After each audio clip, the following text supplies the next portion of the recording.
friends, and welcome to my desktop.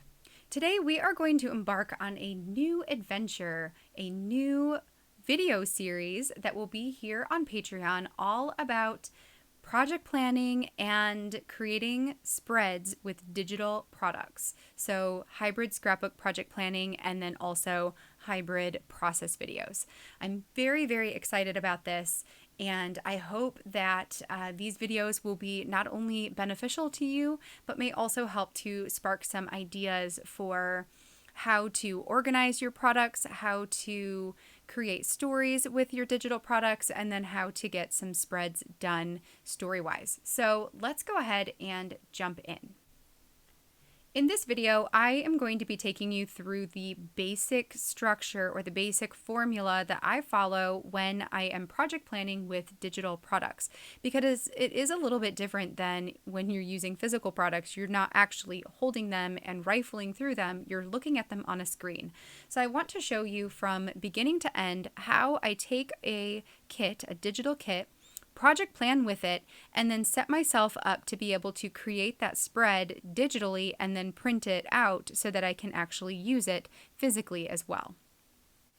In this video, I will show you a couple of different examples from some older story kits, because I will also be releasing a second video today that will take you through the project planning process for the evening digital kit. That is the one that you guys voted for and the one that you most wanted to see. So that is what we're going to do today. This video is going to be all about the basics, getting you set up and showing you the basic structure of how I go about this.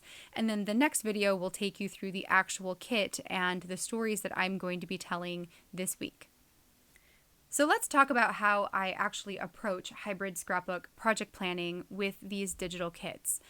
For me, when I'm working with a digital kit, I like to follow the same procedures or the same processes to go from having no idea to having a completed project. And that's really what I want to share with you today, is a very basic general outline for the steps that I'm taking to create my spreads.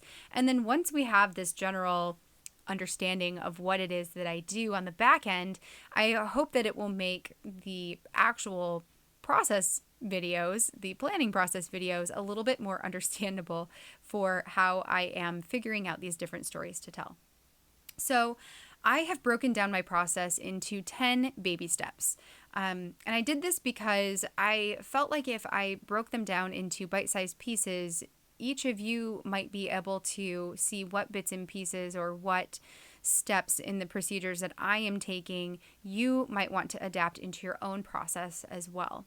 So we're going to go through all 10 steps, and then after that we will conclude this video, and then we'll go ahead and start a new one all about the evening story kit.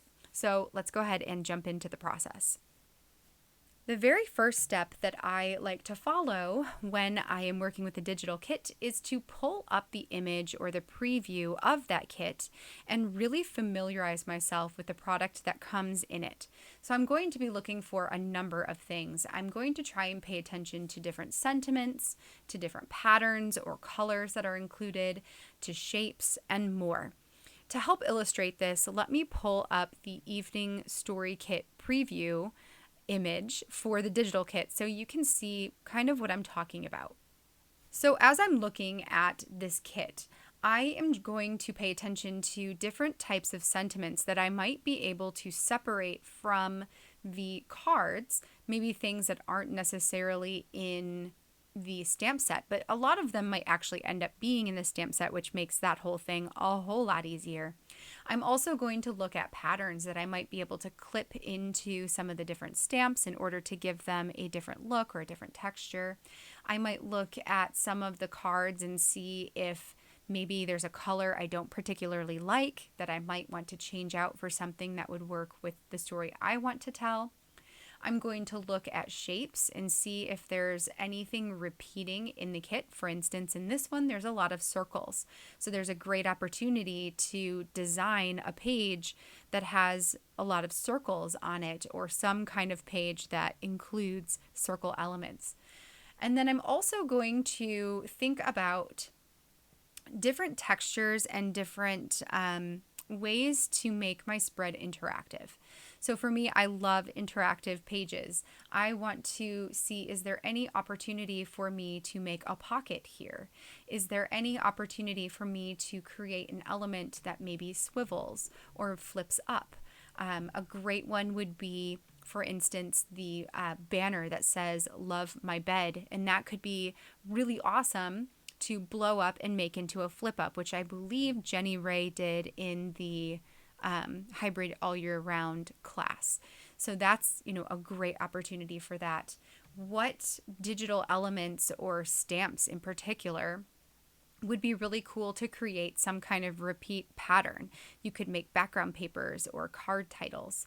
Also, where are some elements that I could print on different types of paper? Maybe I want to print something on textured cardstock. Maybe I want to print something on clear acetate to make it transparent. Maybe I want to print something on fabric paper to give it a different texture in that way. So I'm just trying to really understand what comes in this kit, and then also see what stories are popping out to me. Sometimes the stories come from the kits for me, and other times, I can really draw inspiration from other places as well. And that's going to lead me into the next step, which is going to be to jot down all of the story ideas that are coming to mind. Now, when you're going about this process, I want to encourage you to look for stories or inspiration for stories from a variety of sources. Sometimes you might be able to look at a particular kit like this one and say, okay, in the evening kit, there is a card that says, "So done with this day." And that could be totally a sentiment for, the end of a bad day. Or it could be, just a story about being really tired and you're just so done and ready to go to bed. The evening kit also came with a card that said "Golden Hour Goodness," and there's an opportunity for a story right there based on that sentiment. So you could pull it out from the kit itself. I also would encourage you to watch the story kit content class that Allie creates, where she gives story sparks. Sometimes I will do that when I am feeling a little bit blocked for ideas.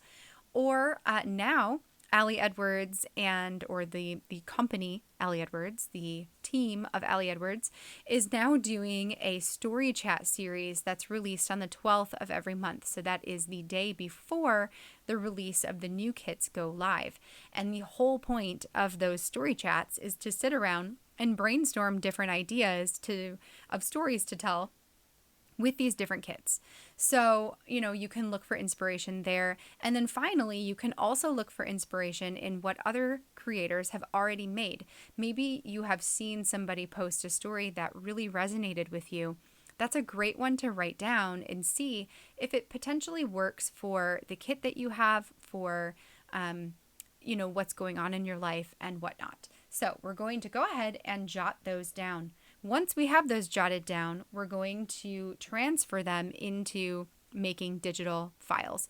So when I am project planning with physical kit, as many of you have probably seen, I like to make project pockets. So I will put all of the necessary materials for a particular spread into a Ziploc bag or an envelope of some sort.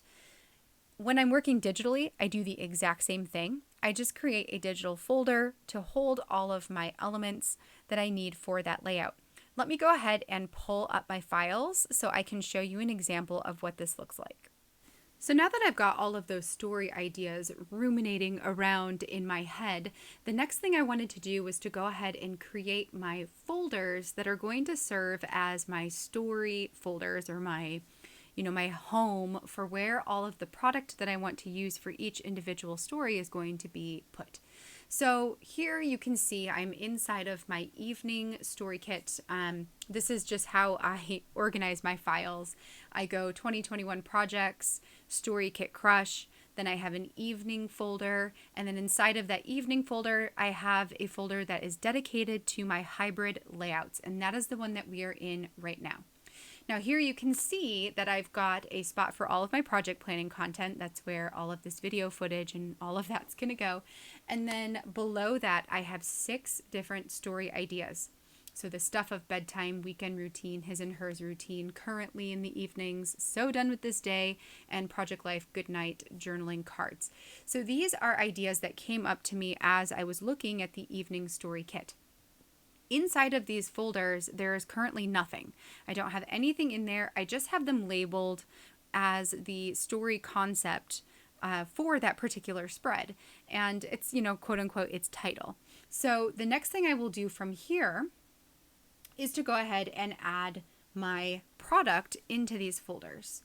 So what I'm doing as I'm adding my product is I'm going to pull up my files for my story concepts, and then I'm also going to pull up my file that contains all of my digital kit elements. An important thing to note here is as I am adding the supplies into the various, folders, I am copying them and pasting them. I'm not actually moving them into the folders entirely, so I'm not taking them out of one and putting them into another, because I want to keep everything that came in the kit originally still within the folder for that specific kit. So I am just going to copy and paste over. Let me pull up a couple of my folders so I can show you what this looks like. So here in this example, I am showing you the folder that I created for one of the hybrid layouts I made using the Connect story kit. This is one where I created a story that had the floral element used as a pocket with a big pattern background I made from another one of the cards. So when I actually planned out this project, or when I was designing it, I suppose, in my head, I knew that I wanted to use a card to create a large pattern paper that could serve as my background. I knew I wanted to try using those floral elements, the floral card, to create some kind of really textured type of pocket. And then I also knew that I wanted to include some journaling for this spread as well. And the card that popped out, or that seemed the most appropriate to me, was the one that said feeling connected to and feeling disconnected from.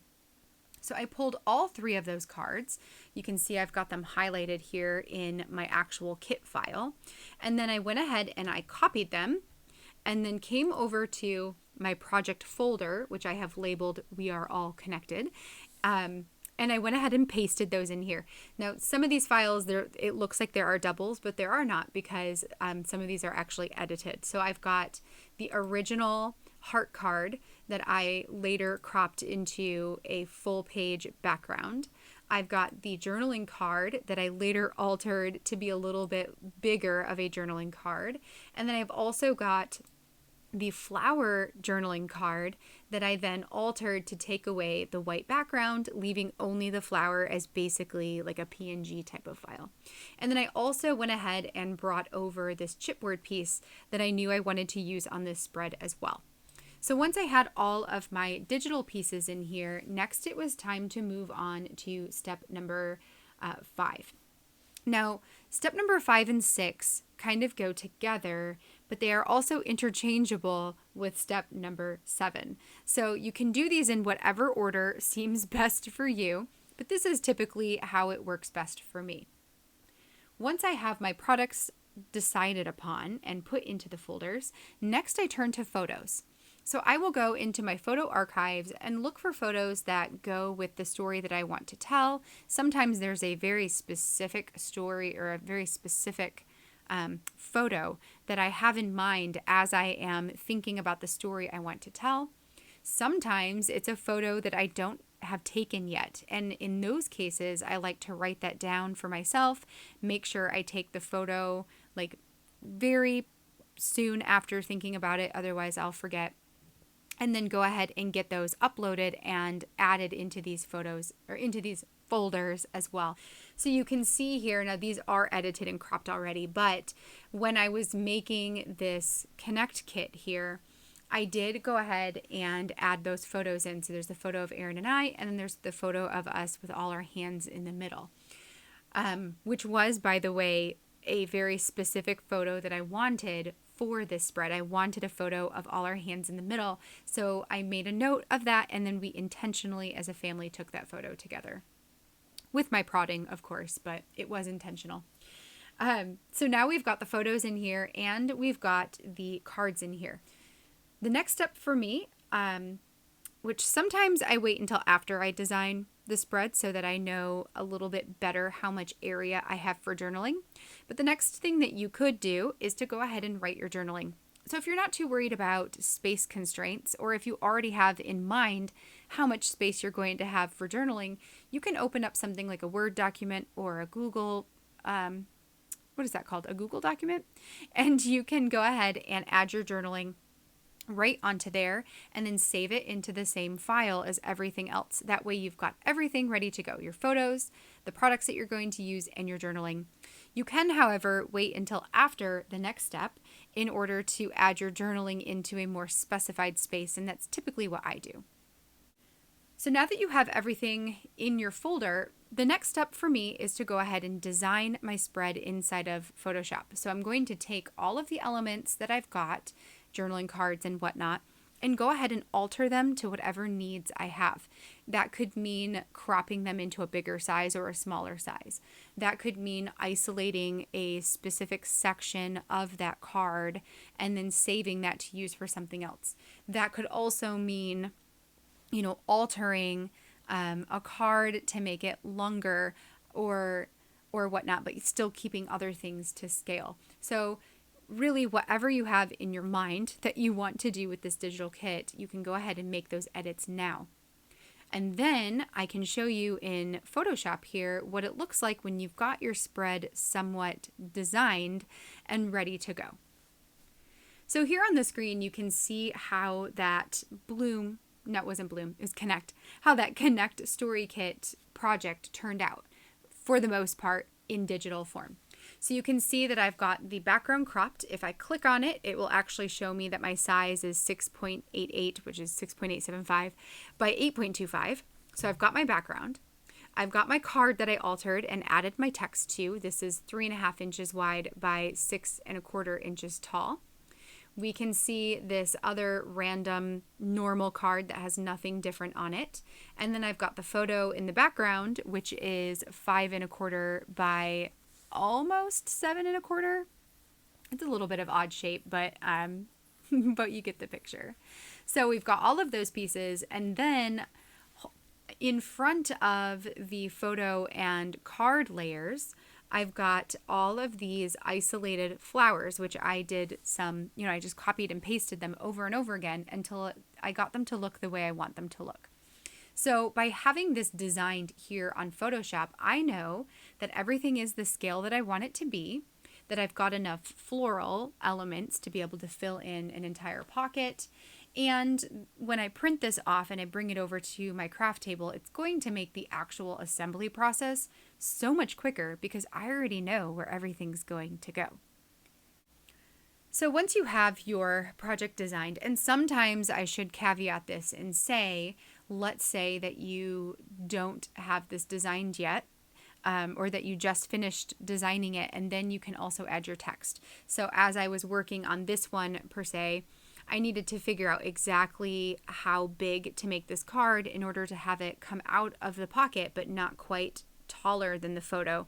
So I figured out my sizing first, altered my card first, and then I went ahead and added my text. I didn't actually journal my story first. I waited until after I had the area that I wanted to put that text in ready for the text to be put in, if that makes sense. So there is that little caveat to the way that I work. But once you have everything designed and ready to go, the next step is to get everything into a printable format. So for me, I have a large format printer or a wide format printer, so I can do anything from a 4x6 all the way up to a 13 by 19. Typically though, I am printing on 8.5 by 11. I have 8.5 by 11 cardstock, photo paper, vellum, all of it. So what I will do inside of Photoshop, and I can actually come over here and show you this on the screen as well, what I will do is I will actually open up a new canvas that is 8.5 by 11 inches. That's the size that I want to print. And then let's pretend that this one is going to be matte photo paper. So then I'm going to grab my elements that I will print on matte photo paper, and I'm going to just add them to the page. Let's see if this one, and maybe I want to actually open up the journaling card itself and not use it from the spread. But I'll go ahead and paste that on here, and I need to turn it so that it actually fits. It still doesn't fit, so let's turn this one as well. So what I'm trying to do is use up as much of the white space as possible so that once I print it, I'm not wasting any photo paper. So that would be the matte photo paper. And then maybe I would do another one, and that would be for the glossy photo paper. In my head, that's just what I'm printing. I'm going to ignore the fact that this is angled because I could have just opened up the photo instead. And then let's say I have one more, and this is the one where I want to print all of those little flower elements on vellum. So let's grab all of the flower layers, copy them, bring them over onto the 8.5 by 11. I need to click off. And then I can go ahead and place these around the page so that I can print them and, get them into a format that works for me. Let's put you over here maybe, and you right there.